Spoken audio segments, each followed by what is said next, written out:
everybody. There we go. Got the right screen on. Hello. Welcome to, let's make sure that everything is all good. There we go. Excellent, guys. Hi. Welcome to another week of Critical Conversations, the show where we get to talk to you and you get to talk to us.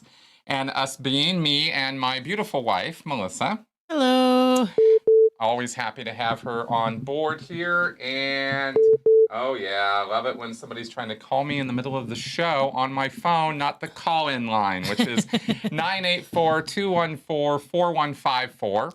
So if you want to talk to us, that is the number to use. Please do not hesitate to do so.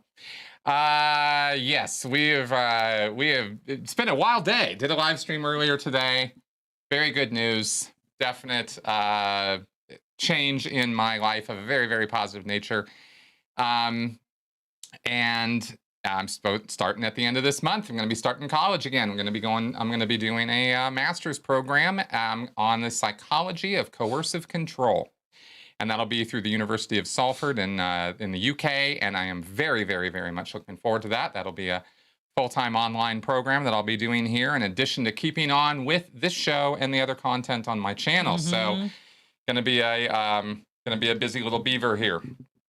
My video is all garbled. Now I'm seeing clear video here. Yeah, me too. I'm curious what that's going on. So that's not okay. No. Let me just check this out. Now, it says the stream is an excellent connection, and we are getting a good connection on our YouTube stream here, which should be the same stream you're seeing. So if that continues, just try reset. There we go, refreshed. Okay, good. Just wanted to make sure. I don't want to have the whole show go and, I guess we're dealing with internet issues there because it doesn't appear that those are broadcast issues from my end. I'm not sure because the YouTube is telling me I've got an excellent streaming connection right now, and so my analytics on this end are pretty good. So there's not really anything I can do to change that. So we're just going to carry on here, guys. I hope just refresh if there are issues, and maybe this is just one of those YouTube difficult nights. We've had those before, and they kind of suck, and I'm sorry if that's happening to you. Yeah. Okay, yeah, exactly. How apropos indeed, Henny. Yeah, so big day today, and yeah, I was very, very pumped about that. So you guys saw that live stream earlier, and that was a lot of fun. And that was just me just gushing. I was just having a great old time there. So we're going to talk tonight about social media addiction. This has been something that's actually been on our minds for well over a year because it was last February that we, not this last one, but the one before in 2019, where we took an entire month off social media. Yeah. And did a sort of a challenge on that. And I was inspired by another YouTuber on that. And it was a very, very good thing to do. Yeah. I never really did get back to doing social media the same way I did before that. How would you say your experience has been with that? I think I do less. I mostly only do Facebook anyway. Right. I hardly ever go on Twitter or Instagram or any of those. I mean, that was weird. It cut out for a second. Oh, yeah. But I just mostly do Facebook, and I don't feel like I do it as much as I used to. Like I used to be on it all day at work and stuff too, and I don't do that as much. Right, exactly. And Kevin's asking already, how much do you think this addiction plays into the growth of groups like QAnon? I think it has everything to do with that. Huge. Yeah, and we're going to get into that. I guess that was our first sort of look, a hard look, because it was not necessarily easy to just stop doing social media. And if you remember, if you saw that podcast we did, when we were doing that, I still posted to social media because, of course, that's my job and my content. You guys need to have access to it. So I was putting that out there, but otherwise I was not engaging at all. No Facebook, no Twitter, no Instagram, nothing. And those are pretty much the only 3 platforms I've actually been on. I never really did Snapchat or... No, I have Snapchat, but I don't even understand it for the most part. Yeah, me too. I mean, I just never really even decided to get it. And let's see, WhatsApp. I think I have a WhatsApp account, but that's mostly for messaging. So So that was our first sort of foray into this world, and we realized for ourselves, wow, this is quite something. This can be quite a powerful force on you, you know, in the same way that cigarette smoking can be, or alcohol, or drugs, or something. And that's how we were sort of thinking about it, as a personal problem, as there's something wrong with us to some degree. You know, you can always put things on a spectrum. I mean, we weren't, you know, homeless, you know, out of our house broke, you know, like some people get with gambling addictions or alcoholism, but it was still this constant hammer, this constant pressure to engage, to, you know, fear of missing out, FOMO, that's a thing. And this has actually been, this is in the literature. I mean, you go study and look into the actual academic work on this, and there's quite a bit of it I found tonight. And you'll find that FOMO is one of the key factors as to why people do get addicted. That's the sort of the element that keeps it going, more so than other social pressures or things like that. But if you only think about social media addiction as an individual problem, then you are definitely missing 90% of the picture, I would say, based on what we know now and what's been coming to light over the last year. And especially now, this is coming into the public conversation more and more, as it should. Yeah. Because we've got a very, very serious, and I have to say worldwide, issue now. I took a bunch of notes and stuff, and I'm going to flip over to those right now, because about a third of the population. So according to the comments, I'm supposed to give you a display of action. Oh, okay. Proud of you, baby. Yes, thank you. That is never a problem. Okay, so getting back to the topic at hand here, about a third of the population of the planet are using social media. That's a lot. And that's as of 2016. Yeah. And apparently, according again to the literature, this is where I'm drawing this from. These are from actual studies. This is increasing by 10% every year. It is a growth cycle, a growth chart that Scientology, that anybody would envy heavily. I mean, if you can get 10% growth on your product every year, I mean, no wonder these guys have billions and billions and billions. It's taken over our lives by basically making us totally dependent on it. And how we interact now is almost a whole different paradigm from the way most of us were raised, where, you know, in-person engagement was more real and more valued than phone calls or, you know, even media. You know, getting on a TV show or something was cool, but it wasn't like, you know, your whole life was defined by it. Now we have YouTube channels. I mean, here I am.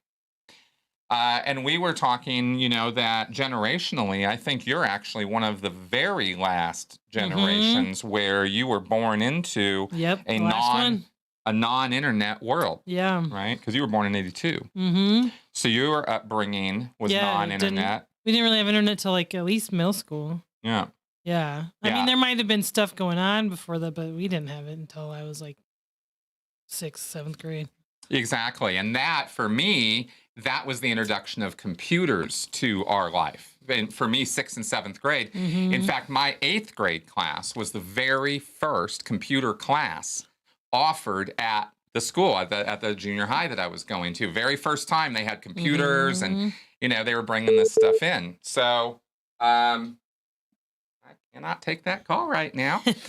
All right. So, so this is, you know, so this has been a very, very big change for us who have been watching this happen, you know, is one point I wanted to make here. But the other thing that I wanted to talk about here is, yeah, we'll get to that for sure. You know, people are really riled up right now. Social media has definitely contributed to that.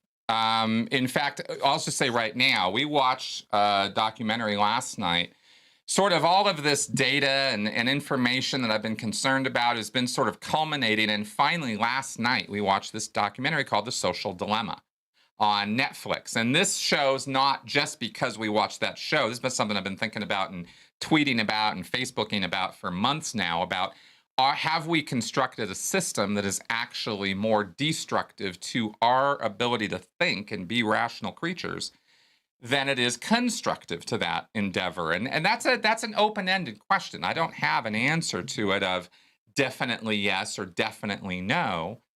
I think it's a question that a lot of us should be considering, though, because the very system of social media and the internet is, as we have learned by watching The Social Dilemma and by studying this stuff, it's built to keep you engaged at a level that is beyond your ability to easily influence or control yourself.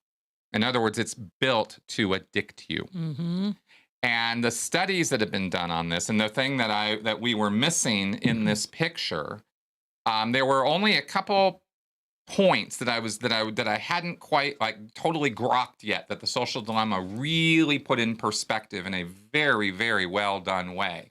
And that was that the algorithms that drive the internet, that drive how information is fed to you, have grown beyond the ability of any people who wrote them to even understand. Control it. Yeah. Control or understand what they're doing. That's itself truly frightening, because if you have been ever afraid of AI taking over the world, well, guess what it's doing right now? That's what those things are. That is considered AI, right? Oh, you might need to reset there. I hope. And there. Yeah, I'm still going. Okay. All right. So you will have this continual feed being presented to you that is not the same. My feed's radically different from her feed. You should see our Netflix recommended movies, and we sit and watch the same stuff most of the time. But just because I watch slightly different things by myself and he watches slightly different things by himself, it changes up what we see. Exactly, and it changes it up really surprisingly. I mean, there's stuff on her Netflix feed I didn't even know was on Netflix. Doesn't even come across my purview at all. And that's harmless. That's Netflix. Those are movies we're going to watch. But I'm using it to illustrate a point that her Facebook feed is radically different from mine, even though we have many of the same friends posting all the same stuff. So how is that feed being given to you? Well, we've been given this idea that, we are the product, that it's not, it's not we're using a product, it's that we are the product. But there's even more to know about that, because it's not just our data that is the product. And this was the other point that was really driven home to me in the documentary, which I really highly recommend you guys watch, because I told Melissa last night that The Social Dilemma is kind of like the Going Clear for the social media world. Like that, the Going Clear documentary really blew open Scientology and shows you in 2 hours exactly what the Scientology culture is. I can't recommend anything to anybody better than Going Clear if you only have 2 hours to understand Scientology. Yeah. That's the thing to watch. If you want the bigger picture, you want more details, you really have the time, then you do Scientology in the Aftermath, which is, a whole nother level of brilliance. And of course, you have all my content. The Social Dilemma is that level of exposure and truth bombs about social media and its addictive properties. And the thing I didn't get is not that I am the product, as in my data, which is sort of how I thought about it. My name, my address, my what my likes, my dislikes, the things I say, the things I comment on, what, all that. That's what I thought was the product. But actually, it's even worse than that. Yeah, people are buying that. But what they really want is my attention. That's the product, is my eyes on the on the screen. Now, I am really sorry about these distortions, guys. I really wish I had some power of control over that, because I don't know what's happening with the feed here.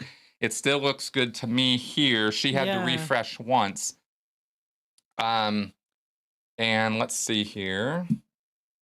Refresh once. Yeah, sound's coming through okay on a sound check there. So okay, so I'm going to carry on here, and just keep us informed of how it's going. Really, again, I apologize, but it's out of my hands as to the network connections on that. Okay, so as far as the addictive quality of it, what we have is when you go to Las Vegas, you are surrounded by undue influence. There is manipulation from floor to ceiling to the very smells that are wafting through the casinos, the mirrors on the walls to give you an endless space so you're never feeling hemmed in, the endless drinks, the music. I mean, everything about that environment is crafted to do one thing: keep you in that environment. Yeah. Right? Subliminally, subconsciously, that's what is going on there. You kind of know that if you look into it at all. It's very easy to learn about this. And of course, there's all the security and stuff too. But the point is, you are in an artificial environment that has been artificially created through an intense hundreds, thousands of hours of study of human behavior and psychology to tailor that experience so that you will stay there pumping your quarters or dollars or tens or 20s or hundreds into those machines or at the tables so that you will keep spending your money. And as we all know, the house always wins in the end. They are making way more money than they're giving back out. And and there's dopamine studies on this. I mean, we know that if you are rewarded 50% of the time, that is your optimal. You will keep going. If you're rewarded too little, 25%, you'll kick out. If you're rewarded 75%, too much, it's and you bail early too. You keep it and bail, yeah. Exactly. So we know these things. Undo only in that not all the mechanisms that I'm talking about are actually well understood by all the people who go to Las Vegas. Informed consent's not part of the picture. So to that degree, I do believe it is a bit off, and it is not informed. Take that and multiply it by about 1,000, and that is the average social media user's experience every single time they are logging onto social media. Because the way it was explained and the way it was broken down in the documentary, and as I have been reading in these studies, they are using all these psychological mechanisms on you specifically, not a class of people you belong to, but you. Yeah. Right? Everything you do gets recorded, and they figure out, oh, you're going to like this because you clicked on that. That's right. And or your friend clicked on this, and therefore you like that friend more than you like this friend. Yeah. Based on how many likes you give this friend versus this other friend. These algorithms are not about understanding human relationships. They're about understanding what you click on. So when you wonder about how these conspiracy theories, and they went into some detail about this, and it was very, very good. I have gone all the way down the rabbit hole on this channel as to what's going on in the head of a conspiracy theorist and what drives them to believe that. However, that all being understood in the same way we understood that we had a social media thing and let's take a break, do that digital detox. Yeah, you can look at it as just an individual problem, but there is this bigger picture of there are things being done to you that are beyond your understanding or agreement. Sure, you agreed to it in the terms of service. How many of us read those? Right. Right? And did you really agree to it in the terms of service? Actually, no, you didn't, because they didn't tell you all the stuff that they're actually doing to you. And I just can't say enough how much this strikes at every single one of my, red flags as a cult expert. Because a cult experience is really, another way you could sort of describe it, not totally accurately. It's not an exact, and it's not really a great model for this, but a way to describe it is if somebody were to get addicted to a group. That's, if you're a cult member, you got to have it. You got to be part of it. You got to be taking part of it. It consumes your life.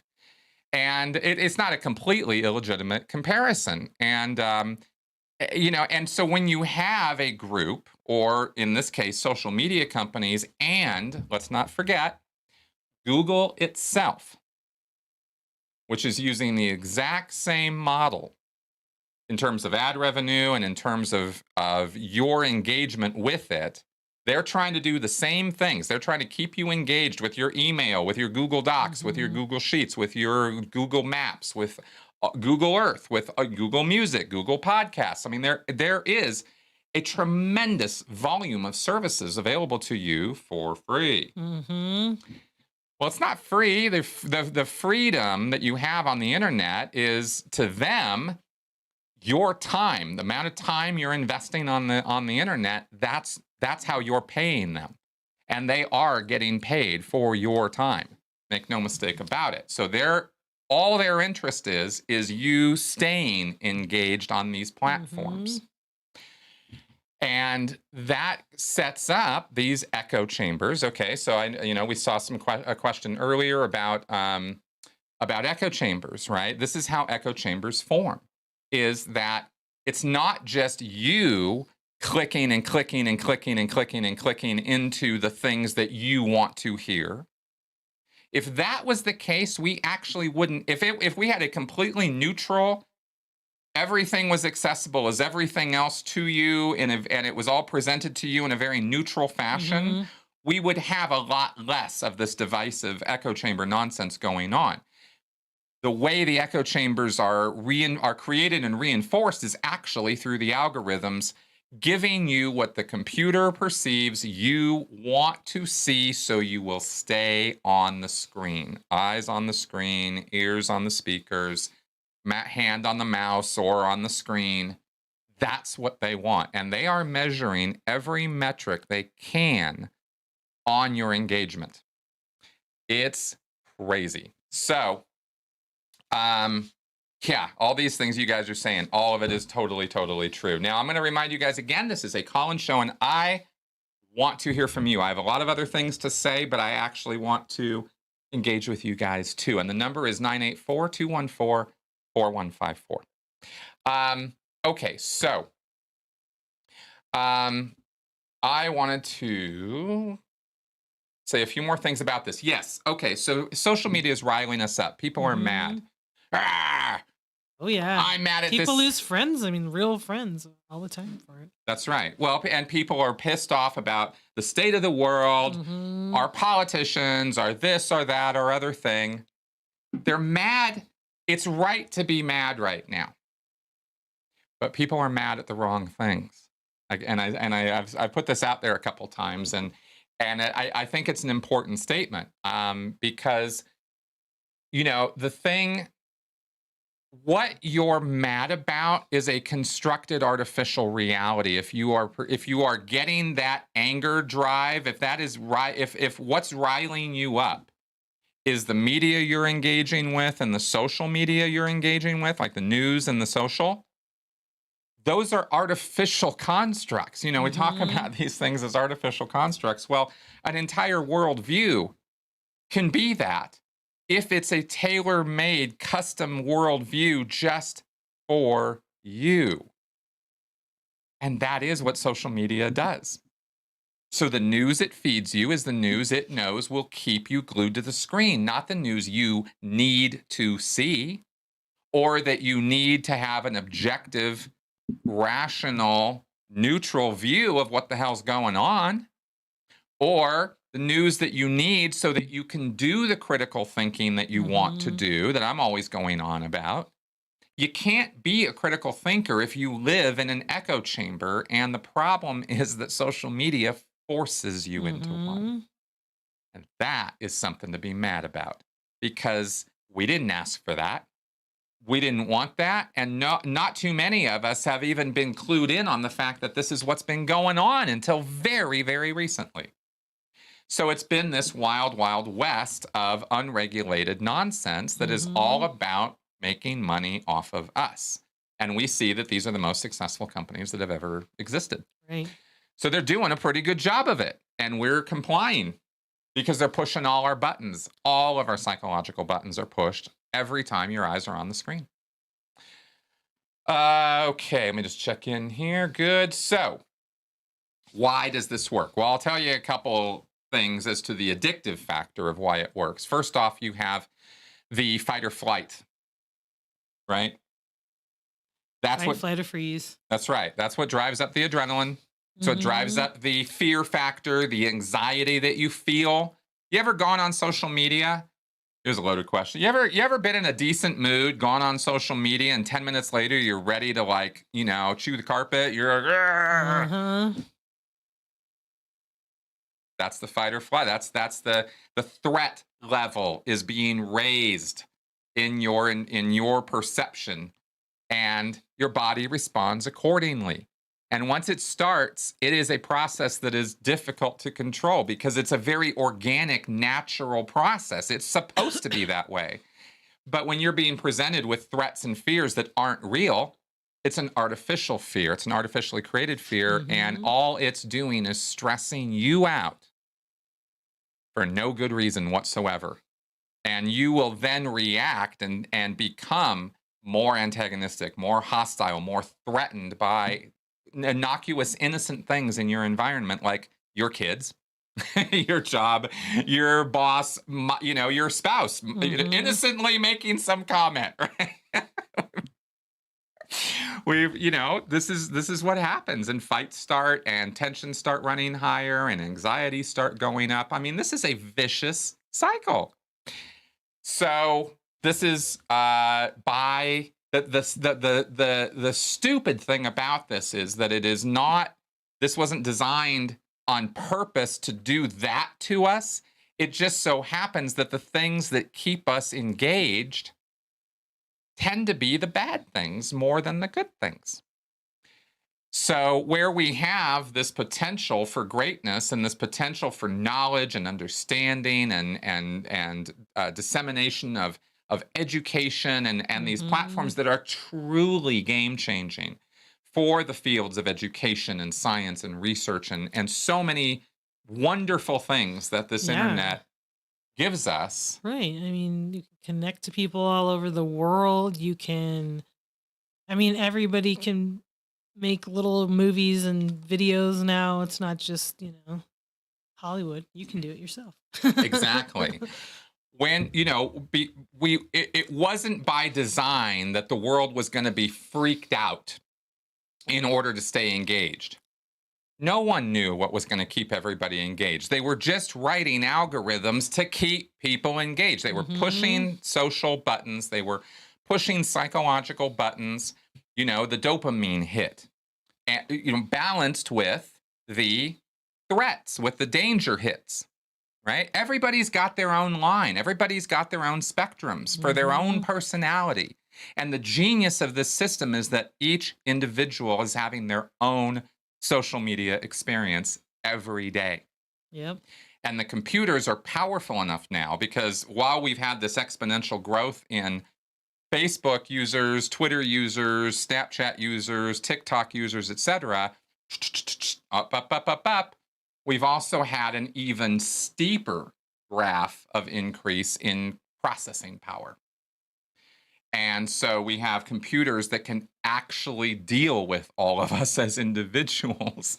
And this is how the programming has gone beyond the programmer's ability to understand or control, because these algorithms and this programming is done in such a way that it's machine learning. So it's changing and rewriting its own code. If you're looking for the AI, Skynet scenario, here it is. It's pretty much this. And I'm not even meaning this in some doom and gloom. It's going to be nuclear winter tomorrow. I just mean, don't wait for the robots and they attack those killer robot dogs, right? Yeah, remember those things? It's just happening a little differently than that. Yeah. Yeah, the war has already begun in a way, right? It's not, and the message from me is not take the sledgehammers to the computers. It's too late for that. We were talking last night. Yeah, there's no way you could take them all out. They're all over the place and you couldn't find them all. And one goes down, the other one is still working, so. Exactly. And they are worldwide. We're talking about the server farms, for example. And if somebody really got a gumption, I'm going to put a stop to this, right? I'm going to go blow up all those server farms. Yeah, you'd have to get like hundreds of thousands of people together all over the world to figure out where they are to start with and then blow them up. Exactly. Exactly. Cool. Let's talk to Henny. Yeah. Hello. Hi, Chris. Hey, Henny. Hi, Hello. Chris. Hey. Hi, Melissa. Hello. Congratulations, Chris. I'm very proud of you. Thank you. Thank you very much. Yes. How's it going this evening, Henny? It's going wonderfully. Thank you. How's everything over there? Okay? Yeah. A little warm in here. Pretty Yeah. pumped. But very, overall pretty good. All things considered. There's a lot of Good. smoke in the air here in Denver today. We're getting a lot of that West Coast man. and our own Colorado fires, fires. Yeah, we've got a little bit of that going on. But most fortunately for us, the fires are on the other side of the mountains for the most part. Mm-hmm. So, I'm so sorry to hear that that's happening. That's a horror. I hope that's correct. Yeah, exactly. So what's your social media life like? With you, I'm old school, as you guys. Oh, we have a little bit of a kinda bad cutting in connection and out, here. yeah. Going in and out a little bit on this one. That's interesting. Are you? Can you hear me now? Yeah, there you are. Can you? I'll tell you what. Let's go ahead. Can we try this again, Henny? Could you try calling us back? I will. Awesome. I will. Thank you. I Thank just you. want to see if it's the connection. Okay, great. Skynet got to Henny. I know. I don't know what the deal is with these connections tonight, man. Yeah. Oh, man. All right. We will have Henny come back. Yeah, Skynet got to Henny. That's right. Exactly right. Yeah, Kevin's here. The server farm by me has guards armed with AR-15s. Yeah, of course they do. You're not going to get in there. Exactly. So, okay. So obviously I've been going in this doom and gloom direction, and I don't want to have that be the message of the show here, that it's all horrible. It's that we need to understand what's happening to us. And now that this information is getting out there, I want to help propagate it, right? Because I think this is important stuff. And I think that we need to know what is being done to us. And this is a matter of, make no mistake, these companies are doing things to us with our social media engagement. In the same way that when you walk into a church of Scientology, they are doing things to you, even if you don't know about it. When you walk into a casino, they are doing things to you, and you probably are not aware of the full extent of it. And the kicker is, even if you know about all of it, You can still be susceptible. exactly. I mean, in the movie we watched, they interviewed mostly guys that were ex-social media executives and high-level creators and stuff like that. And they were like, yeah, we're still susceptible to it, even though they intimately know the details of what's going on. Exactly. All right, well, here we go with Henny. And hello. Hi, I hope you can hear me now. Yeah. I can. Great. Okay, so getting back to where we left off, I'm hoping that this call goes through. Yep. I don't have a computer. Wow. I only have my phone. I am very far behind the times. I'm old school, very old school. And it's quite amazing that I have to shop now on my phone for certain things that I can no longer shop for outside. Okay? Mm-hmm. And also, I noticed a very big change in a lot of people's behavior. And I have to say, I am one of those people because I think that it's also an addictive personality. And if I have one myself. And I even find myself, okay, not so much social media, because really there are certain things I like and I watch. I'm actually annoyed. At the end of the night, I have all these links that I have to erase. I don't even read it. Just erase it, you know? because I'm not interested in this bullshit advertising. Okay, but it knows, like you said, what you like, what you order. So they push that. But even when I go to the park with my granddaughter, just taking today for example, so many parents are on the phone, and my phone is in my bed, turned off because I'm with Charlotte.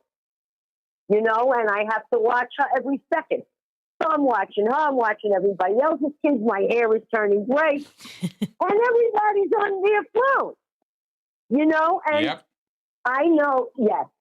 And I know what the Facebook is. I don't like it. My friend opened one for me. I don't know, how long has Facebook been around? 15 years? Mm-hmm. About Maybe that. more? Yeah, about that. Mhm. Okay. She opened, because my son had a computer. Okay. She opened a Facebook for me that still exists. I cannot get into it because I don't know the password. Okay. I can't remember the goddamn password. And when I called to ask them if I could delete it altogether, because I don't use it. I haven't used it since she opened it 15 years ago. They said once it's there, it can never be removed. Yeah, that's not actually true, but I get that they said that. Yeah, you can delete your Facebook account and get all the data out of there. You can do that. This is what they put. You could just open a new one. I says, I don't want to open a new one. I didn't want to open the first one. Okay? Right. Exactly. All right? Okay. So see, and it's kind of, isn't it kind of an odd response from other people, Henny, when you say, I don't want this, and their response is, well, here, you can have more of it. Ugh. I mean, isn't that kind of this weird, like, wait a minute, who says that? Addicts say that. Right. That's right.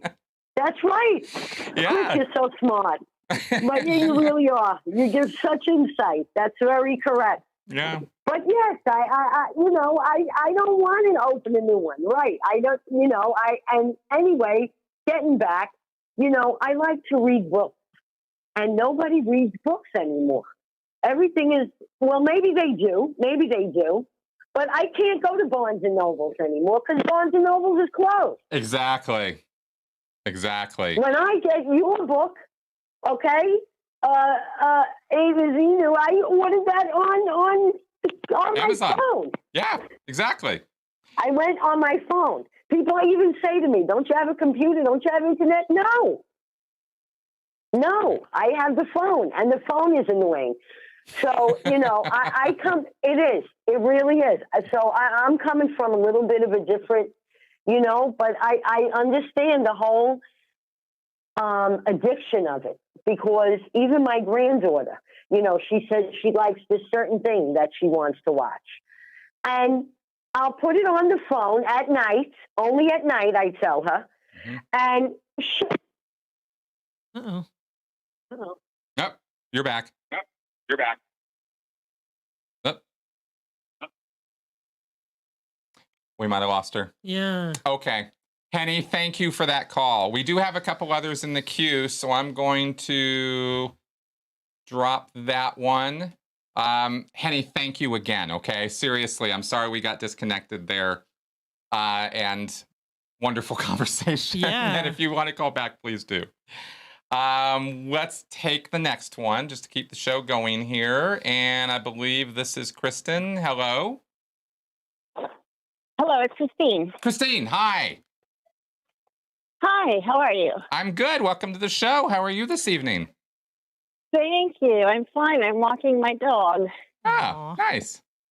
How's it going? How are you, Melissa? Oh, I'm doing pretty good. Good. Did you have any commentary on social media? A little bit. I was wondering what your thoughts were about changing it. Yeah. If you can't take a sledgehammer to it. Nope. No, we cannot. What do you do? Well, what do you do instead? Yeah, exactly. And I think what we need is a change in the revenue model. Right. That Why was revenue? Well, the revenue that comes into social media comes from advertisers, and those advertisers are paying those big bucks, Right. right? Mhm. Yes. And we therefore get the services, quote unquote, for free, even though we're the product, where it's not really us using these services. And that could be changed. That could be changed by, say, us paying for the services instead of the advertisers. More of a streaming service sort of model would actually could radically change the entire platform all by itself. But also, what we've been dealing with for the last 15 to 20 years is unregulated territory. It's all just new, and the law has not been keeping up, as the law tends to be, right? The Wild West was the Wild West because the law didn't exist there yet.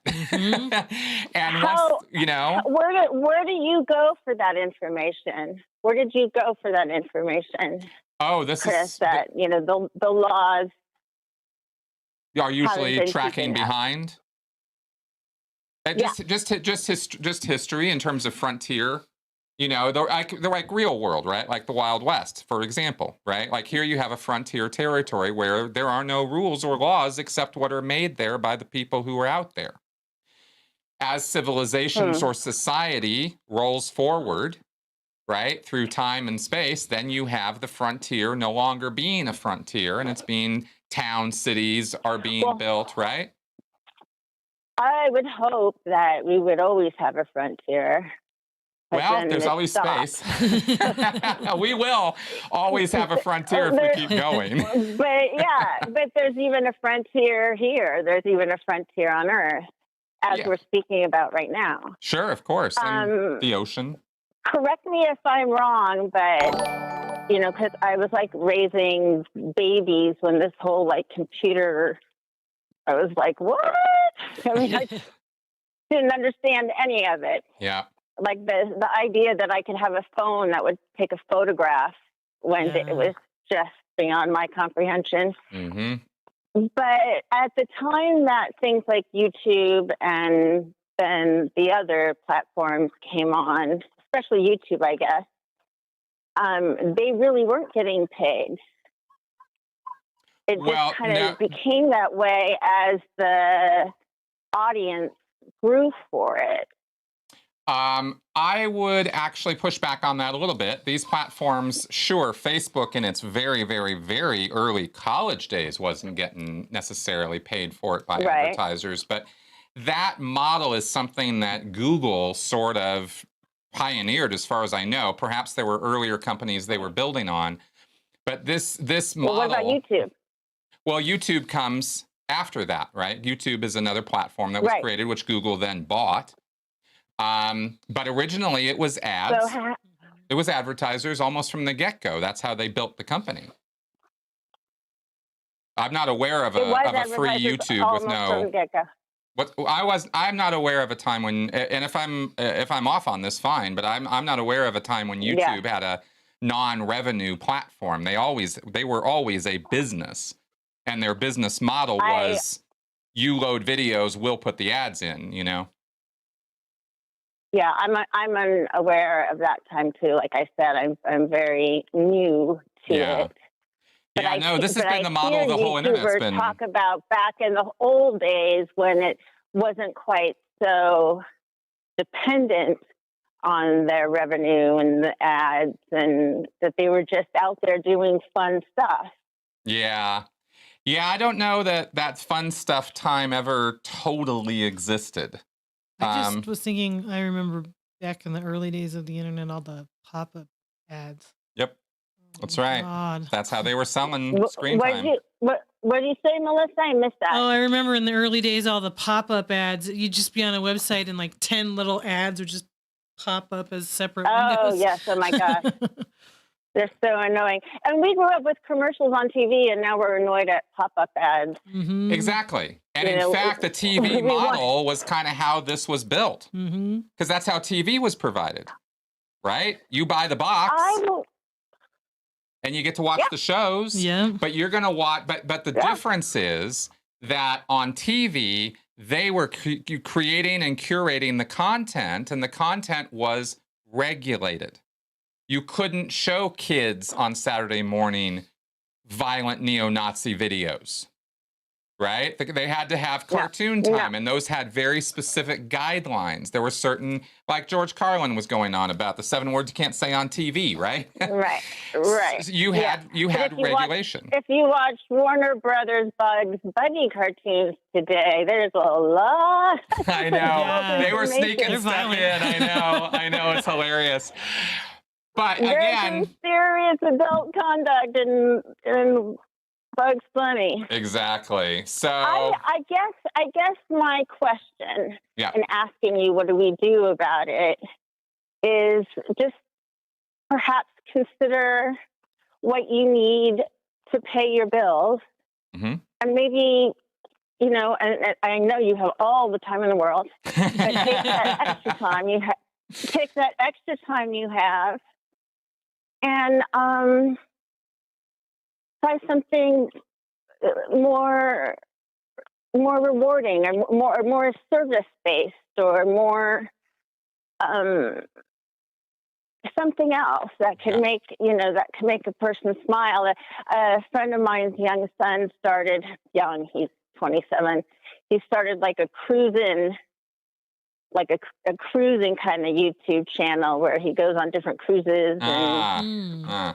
You know, and it's just fun. It's just enjoyable. It's fun. It's not making a point. Yeah. Or trying to make a point. Yep. I get it. It's just out there for fun. And especially when you come from trauma, and I do come from trauma, and Melissa might relate to this too, you know, giving service it changed everything for me anyway. And the idea of blogging about that maybe I'll just go and do it. Sounds good. Why not? Yeah, why not? Exactly. Why not? I just go. Why not? Exactly. I don't know. All right. Well, thank you, Christine. I agree that a change. Yeah. I agree a change needs to be made, and if we can forgive the hate behind all of this, Yeah. and turn toward it with a lot more love, perhaps we can. I am hopeful. I am hopeful that we can, and we'll see. Great. All right. Thank you. All right. Bye-bye. Thanks a lot for taking the call. Yeah. Thanks for calling in. All right. And let us go here to Texas. Hello. Hey, Chris. Hey, Melissa. Hey. Hello. How's it going? Xenu loves you. Excellent. Well, thank you for that. And how's your social media life? My social media life. Well, I got my YouTube channel that I show like old horror movies, science fiction movies, aka the Bee's Nest for anybody in YouTube chat. Yep. But as far as Facebook, I used to be on Facebook, you know, like years ago, like on a regular basis. But I don't know. I just got burnt out on it. Mm-hmm. I mean, just totally burnt out. Yeah, that's a good word for it. That's a good way to describe that. Yeah. What's driving me crazy is, I probably asked you this before. Can I cuss on here? Go right ahead. Yeah, absolutely. Yeah, well, you know, I was in the military, so cuss words just come out naturally. So I was in the Sea Org. I understand. What drives me up the fucking wall is my ex-wife. You know, me and my ex-wife, we have a good relationship. You know, we still talk to each other, whatever. But she's like obsessed with that damn TikTok. Oh no! Yeah, and it drives me up the fucking wall. It's like, you know, I'll get in the car with her and she's like, hey, oh, look at this. And she'll show me like, and like, I don't get it. I'm like, that don't look entertaining to me. Mm-hmm.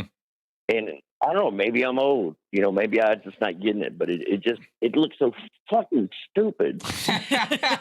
Well, you know, I actually asked, I did a survey, I think a while ago. I don't know if it was on my channel here or if I can't remember if it was on Twitter, but I asked should I get on TikTok? Me personally, right? And their answer from you guys was, no, don't. It's for young people. Stay the hell away from it. Yeah. You know. And I Chris, did. Did you do that? Oh, are you on TikTok? No, nope. I don't know. I don't know. I don't even have the app. Nothing. Yeah, me either. I don't know either. Also, by the way, there is. Uh-huh. I was like, if you did, I would come over there and I would hunt you down. Yeah, exactly. Exactly. And there's also, and this is not entirely from the data that I have, and I I could be wrong about this, as I am with almost, anything. It could be wrong, but the data I have is that TikTok's actually a bit dangerous. There are Chinese intelligence issues with certain companies, and that's one of them. And it might sound conspiratorial to some people, but national security and that kind of stuff, I mean, that is a thing. Yeah, I was watching something on the news today on YouTube about Trump thinking about maybe taking that down. So yeah, they're working on that, and that's why people are like, why? Well, because it's actually becoming national security. I mean, it's that level. Yeah, I mean, they're just gathering intelligence. I mean, that's it. That's right. That's exactly right. Plus, it would save me the damn whatever from my ex-wife showing me damn TikTok videos. So I don't get it. I mean, God, it drives me up the damn wall. I mean, she's like, she starts laughing. I'm like, that's so damn stupid. I don't, Yeah, there is a little bit of that too, but you can't. I tend to not rag on people too much for what they find funny, because we're all so different in that regard. I mean, some people find really stupid stuff funny, and other people, whatever, But I definitely get the generation gap there. Yeah, maybe. Maybe the teams like it. Hell, I don't know. But I'll get off here. But congrats, by the way, by the good news. Thank you. So, yo, guys, have a good night. Thanks, man. Thanks for calling in. Bye-bye. All right, and we got another call here. This is an experiment. I'm not sure what this is about. Talk. Hello, you are on, Chase? Yes. Hi, can you hear me? Yes, I can. Hello, welcome to the show. All right, thank you. I just want to go ahead and say I only learned about your channel today, so I'm completely new here. Welcome. Yeah, but I'm enjoying it so far. So actually, based on part of the conversation that you were having earlier, have you heard of kind of like a technology experiment called DareTube, which is made by a guy named Tomo Kahara? He does a lot of these like social and technology experiments and stuff. I've not heard of that. I think it might have been mentioned in the comments earlier in the show here. Did you write that, or did somebody else mention something about a YouTube alternative? I mentioned something about a YouTube alternative. I was the one who spoke about Watch Nebula, which is, like you were talking about earlier, it's a bunch of educational YouTubers were set up with the monetization platform and the ad revenue system in general. And they partnered up with CuriosityStream, the documentary service, and they launched their own platform. And originally it was just going to be that you would buy a subscription to that platform, and then you could watch anything on there ad-free, just like any other streaming platform. But because CuriosityStream was so supportive of it, if you just buy a subscription to CuriosityStream, you get a subscription to Watch Nebula for free. Nice. And again, CuriosityStream's like $12 a year, like $20 a year or something like that. Oh, wow. Well, that's cheap enough for almost anybody to afford. Yeah. That's good. And then it's really just a matter of packing the platform with quality content so people want to go there, Yeah. And by quality content, of course, you mean content people want to watch, even if it's, what was that annoying orange? Remember that annoying orange video? Did you ever see that? The annoying orange? I'm sorry? I'm not sure if I have. Oh, okay. It was somebody just basically filmed an orange on a counter and then animated a face on it. And it just said Oh, God. really annoying It was things. really stupid. Millions and millions and millions of views later, right? This guy has got a YouTube channel full of these videos. So it could be stuff like that too. I'm you know, but I of course prefer higher quality content than that myself. Yeah. But to go back to my original question, Yeah. there too. So it's there as in like the possessive there. What they did is they created 6 fake YouTube accounts. One for a fruitarian, which apparently is a thing. One for a prepper, so like a doomsday prepper. One for liberals, one for conservatives, one for conspiracists, and one for climate deniers. And they went around and only watched videos according to what they would expect people to watch. Mm-hmm. And then you can go to this webpage and click on any of those and see what videos are recommended to each of those, you know, quote unquote types of people. And it's entirely different across the board. Wow. So it's just to illustrate the way that the algorithm works. Yep. Exactly. Because it's trying to tailor make a custom experience for each individual person. Mm-hmm. You know, I don't and know. I thought that I'm sorry? Go ahead. Sorry. I just thought that, you know, maybe this is something that the audience would be interested in looking at because it's 100% free. Cool. Well, yeah, I'm glad you brought it up. Yeah. I'm going to check it out. Yeah. See what kind of content's over there. Okay. Yeah. What do you think about the concept of this came up on Rogan actually, and it's a good question and one that I've been a little curious about people's opinions about too, and you seem to have given this some thought. What is your take on the internet as a utility? What if it became regulated that way, the same way we regulate power and water?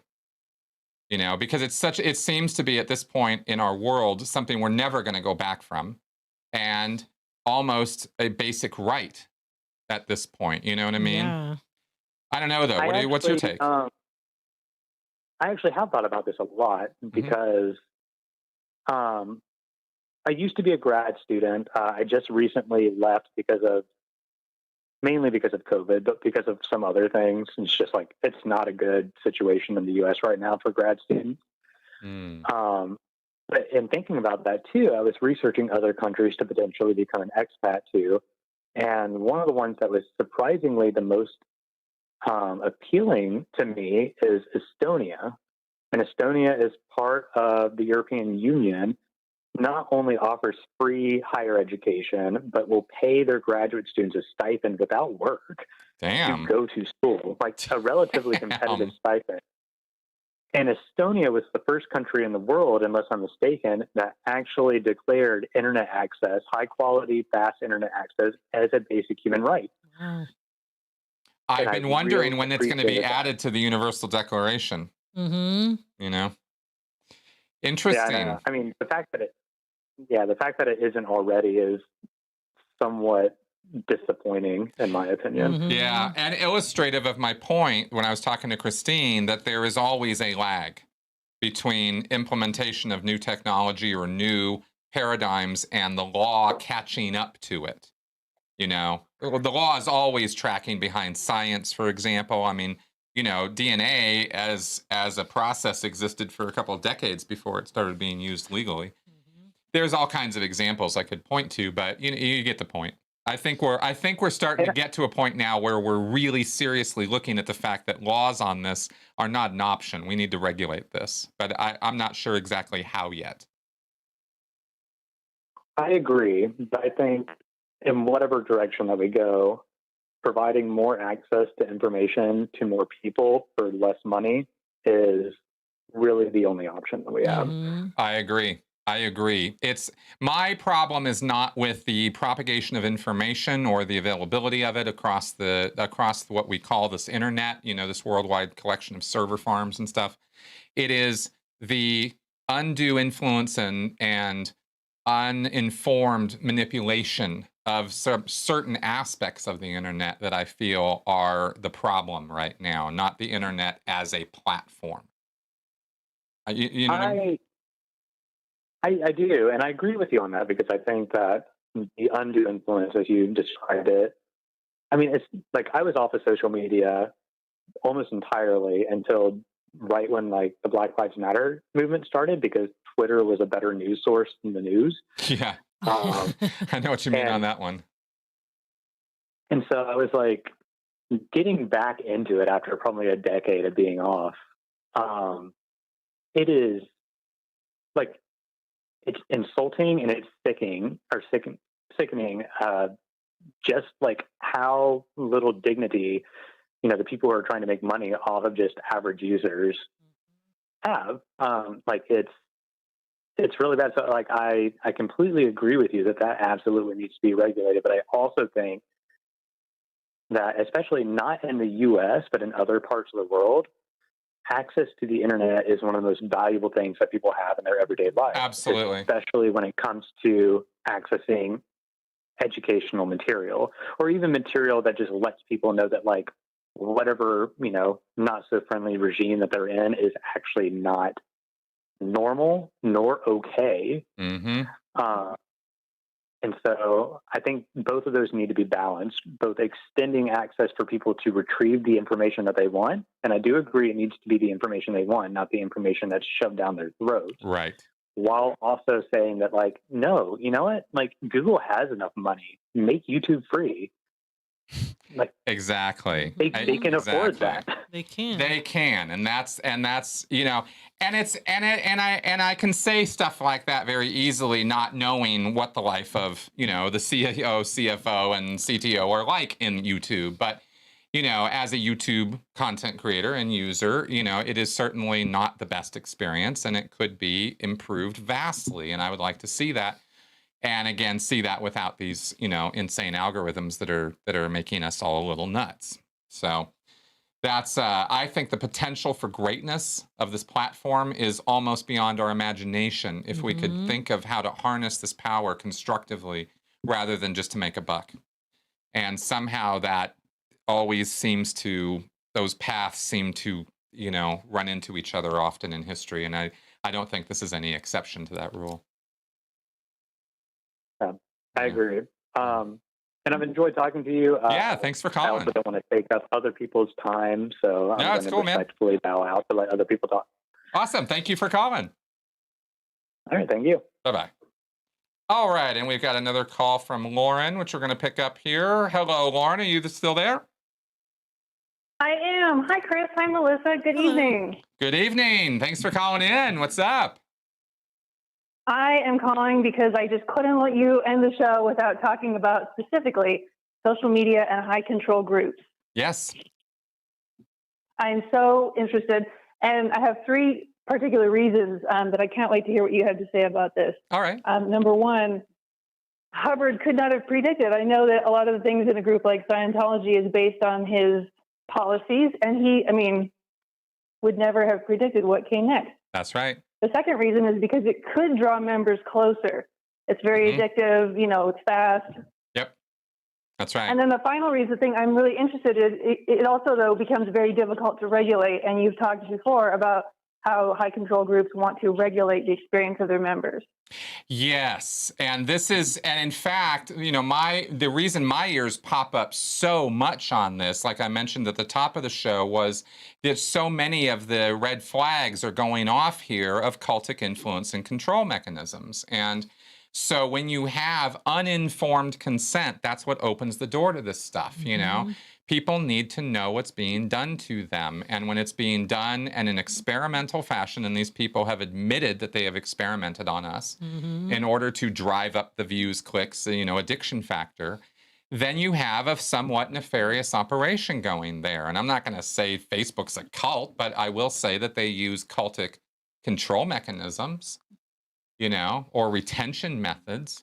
And that's dangerous stuff because you're messing with people's heads, Well, and I think Facebook could help create a cult. It may not be a cult in itself, but it sure could help cults that are out there. It's tailor-made to do that because of the way their advertising works. It's not just Facebook. I could, right now, go create a PR campaign for a cult I want to start, and I can micro-target using Facebook's, as an advertiser now. I'm in the advertiser role. So I now have full access to this incredible array of variables that I can program in as to who's going to see these ads, who's going to see my messages. And I can get very, very precise with that. Age groups, interest levels, what groups they like, what groups they don't like, what pages they like, what pages they don't like, what kind of posts they like. I can really micromanage this advertising, and that is a cult leader's dream. Does that address your question? I think my question is more along the lines of what a group like Scientology is seeing when they look at the vast wild west of social media and they think of, oh my gosh, people could be sharing things willy-nilly, all sorts of things. Is this something, because you had mentioned once that they disable data plans on the phones that their members receive. Oh, absolutely. Yeah, for sure. That's an old school control group versus an internet control group, right? Because the old school group can't deal with the internet. Scientology, I think we said, the internet is Scientology's Vietnam, right? They can't they can't fight it. They can't come back from it. They had no prediction for what was going to happen to them because of it, and it just basically destroyed Scientology, especially as we spectacularly saw at the beginning of 2008, and ever since then with the Anonymous, right? So yeah, that as far as how Scientology or some of these cult groups think about the internet, it is only now that they are starting to get their heads around the power of this and how they can utilize it. Scientology's been trying to figure it out for the last 2 decades, and as a group, they still haven't really cracked it because they're still stuck in all the policies and think of their old school system that Hubbard wrote. And he didn't write for the internet because he didn't predict it. So that's sort of the old meeting the new and the struggle between them. It's just fascinating. Thank you so much, Chris. That's exactly what I was wondering. Perfect. Absolutely. Their own Vietnam. It gives me the giggles. There you go. You guys have a good night. Thank you for doing what you do. Too. Awesome. You're welcome. Bye-bye.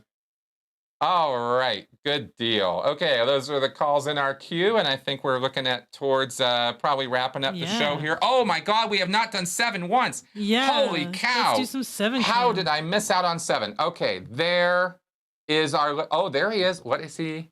Munchin on... Catnip. Catnip. There he is. He's...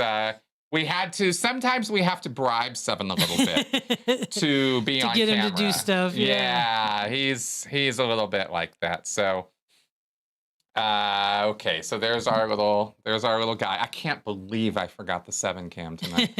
It's right there. All right. Well, there's our little 7, the Wonder Cat.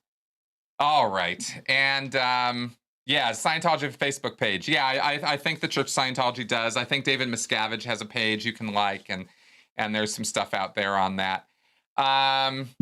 They know they're manipulated. They can't judge how and why and how much, so they lash out against their suspects. Very good point, law of improbability. I think that's absolutely true. We're not all as quote unquote stupid as we might think we are. There's all kinds of, those gut feelings, those intuitions and things. That's really just a collection of perceptions that your brain's processing at a subconscious level and then feeding back to you and going, I think something's wrong here. And you don't know exactly why, but something seems off about all of this, All right. Good stuff. Okay, so let's go ahead and wrap up the show for this week. Thank you very much, folks, for being part of this one, and we will be back next week. Right. And I think I'll put a plug in here real fast for my podcast this week. It's going to be a little bit more on this and more. I am interviewing a woman who was a professional marketer for 14 years, who then went on to study psychology. And so she's kind of got the best of both worlds there, or the worst of the marketing world, I guess you could say. Anyway, we went into some detail on that, had a really interesting talk. So that's coming up on Saturday, and then Q&A on Sunday. So I will see you guys then. Thank you very much for your viewership and support. And for those who called in, thanks a lot. We really appreciated it. Yeah, thank you. All right, guys. Let's go ahead and wrap this up.